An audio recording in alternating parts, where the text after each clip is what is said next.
Hi అండి, అందరూ ఎలా ఉన్నారు? ఆల్రెడీ తమ్మునేలు చూసుంటారు కదండి.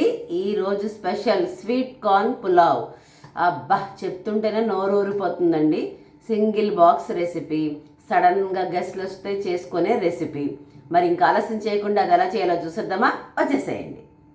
మనం ఈ స్వీట్ కార్న్ రైస్ చేయడానికి కావాల్సిన పదార్థాలు స్వీట్ కార్న్, అదేనండి, మనకి అమెరికన్ కార్న్ ఉంటుంది కదండి, మనకి రైతు బజార్లో కానీ సూపర్ మార్కెట్స్లో కానీ దొరికేస్తుంది. సో స్వీట్ కార్న్, పాలు, ఇవి పచ్చిపాలే తీసుకున్నానండి, అంటే నార్మల్ రెగ్యులర్ మిల్కే తీసుకున్నాను. ఉంటే గనక కొబ్బరి పాలు ఉన్నా ఓకే, నా దగ్గర ప్రజెంట్ లేదు కాబట్టి రెగ్యులర్ పాలే తీసుకున్నానండి.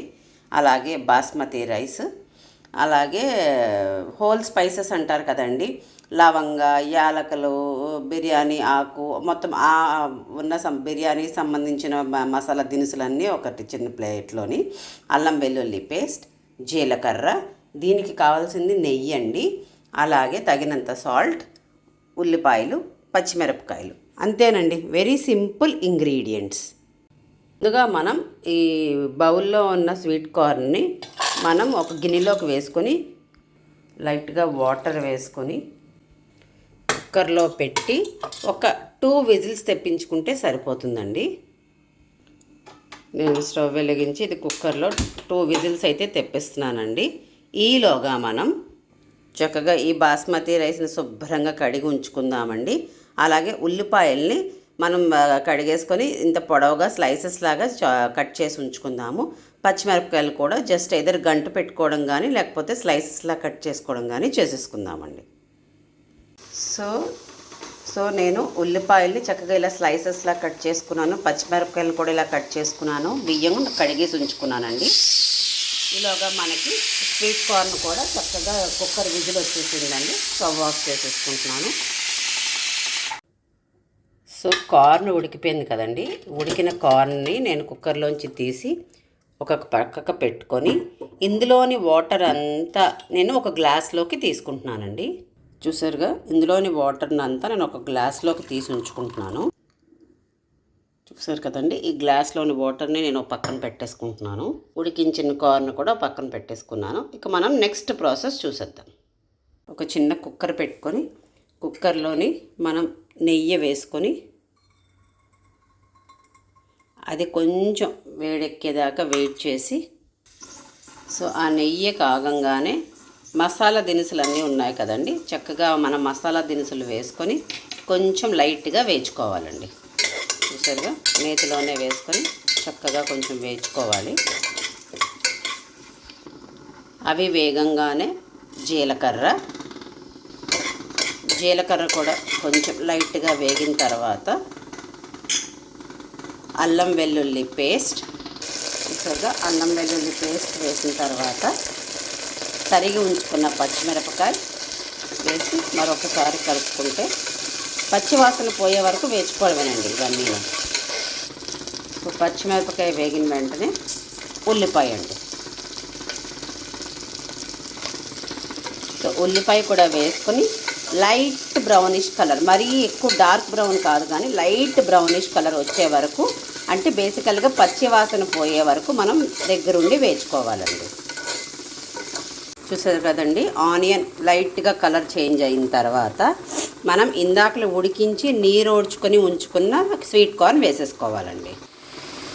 సో స్వీట్ కార్న్ వేసుకొని ఒకసారి మళ్ళీ ఆ ఉల్లిపాయలు, అల్లం వెల్లుల్లి పేస్ట్ అంతా దీన్ని పట్టేటట్టు ఒకసారి శుభ్రంగా కలుపుకోవాలండి.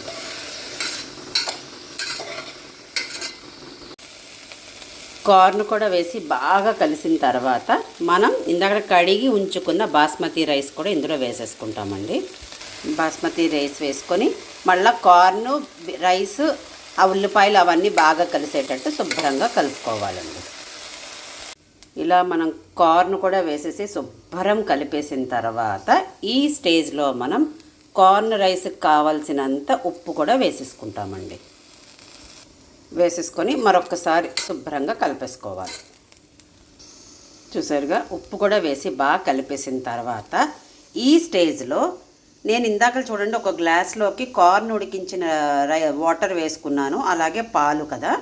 సో ఇప్పుడు ఎవరికైనా పాలు ఒకవేళ అవైలబిలిటీ లేకపోతే, అంటే అన్ని వేళలా మనకి పాలు అవైలబిలిటీ లేకపోతే మీరు ఏం వర్రీ అవ్వద్దు. ఈ ప్లేస్లో మనం నార్మల్ వాటరే వేసేసుకోవచ్చు. అలాగే కొంతమందికి కార్న్ ఉడికించిన నీళ్ళు వేయడం ఇష్టపడరు. సో అలాంటి వాళ్ళు కూడా ఈ రెండు అవాయిడ్ చేసేసి ఎక్స్క్లూజివ్ వాటర్, అంటే 1 గ్లాస్ రైస్కి 1.5 గ్లాస్ వాటర్. బాస్మతి రైస్ కాబట్టి 1.5 అండి, రెగ్యులర్ రైస్ అయితే 2 వేసుకోవడమే. నేనైతే రెండు కలిపి మిక్స్ చేసి 1.5గా వేసుకుంటున్నానండి. ఇది ఒకవేళ రెగ్యులర్ పాలు కాకుండా కొబ్బరి పాలు ఉంటే ఇంకా టేస్ట్ వస్తుందండి. అది లేకపోతే నార్మల్ పాలు, అది లేకపోయినా నార్మల్ వాటర్. బాస్మతి రైస్ అయితే 1.5, రెగ్యులర్ రైస్ అయితే 2. సో నేను ఇందులో ఆ వాటర్, పాలు కలిపి వేసి మరొకసారి శుభ్రంగా కలిపేసుకుంటానండి. కలిపేసుకొని చూసారు కదండి, అన్నీ సింపులే. ఎక్కడ ఏది హడావుడి పడేంత హైరానా పడేంత మసాలాలు నూరుకోవడాలు అవేమీ లేవు కదండి. చక్కగా ఇది వేసేసుకున్న తర్వాత బాగా కలిపేసుకున్న తర్వాత మూత పెట్టి మీడియం ఫ్లేమ్ అయితే 2 విజిల్స్ అండి. అంటే మీడియం ఫ్లేమ్లో పెట్టి బాస్మతి రైస్ అయితే 2 విజిల్స్, రెగ్యులర్ రైస్ అయితే 3 విజిల్స్ అండి. సో మీడియం ఫ్లేమ్లోకి మార్చేసుకున్నానండి. నేను ముందుగా ప్రెషర్ విజిల్ ఉండేది, అది తీసేసాను. కొంచెం ప్రెషర్ వచ్చిన తర్వాత ఇది పెట్టుకొని 2 విజిల్స్ మీడియం ఫ్లేమ్లో, నేను లో నుంచి మీడియంకి మార్చేసాను. మీడియం ఫ్లేమ్లో 2 విజిల్స్ తెచ్చుకుంటే యమ్మీ యమ్మీ కార్న్ పులావ్ రైస్ అయితే రెడీ అయిపోతుందండి. సో ప్రెషర్ వచ్చిన తర్వాత మీకు ఇది పెడతానన్నమాట. చూసారు కదండి, ప్రెషర్ స్టార్ట్ అయింది. సో నేను విజిల్ పెట్టేస్తున్నాను. ఆ తర్వాత 2 విజిల్స్ వస్తే మీడియం ఫ్లేమ్లో సరిపోతుందండి. చక్కగా 2వ విజిల్ కూడా వచ్చేసిందండి. నేను స్టవ్ ఆఫ్ చేసేస్తున్నాను. ఇది బాగా ప్రెషర్ తగ్గిన తర్వాత మూత తీస్తే యమ్మీ యమ్మీ కార్న్ పులావ్ రైస్ అయితే రెడీ అయిపోతుందండి. మీకు అది ప్రెషర్ తగ్గంగానే చూపిస్తాను.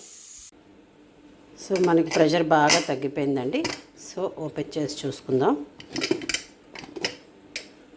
చూసారు కదండి, యమ్మీ యమ్మీ కార్న్ పులావ్ రైస్ అయితే రెడీ అయిపోయిందండి. దీన్ని మనం ఒక బౌల్లోకి తీసుకుందాం. చూసారు కదండి, యమ్మీ యమ్మీ కార్న్ పులావ్ రైస్ అయితే రెడీ అయిపోయింది. ఆవిర్లు కక్కుతున్నదండి. అబ్బా, నోరు ఊరిపోతుంది. దీనికి మంచి కాంబినేషన్, ఎందుకంటే ఇది కొంచెం లైట్ స్పైసీ కదండి. మంచి కాంబినేషన్ ఆలు మసాలా కర్రీ కానీ, ఏదైనా మసాలా కర్రీ, పన్నీర్ బటర్ మసాలా కానీ, ఆలు పాలక్ కానీ, ఏదో ఒకటి మసాలా స్పైసీ కర్రీ అయితే కనుక మంచి కాంబినేషన్ అండి.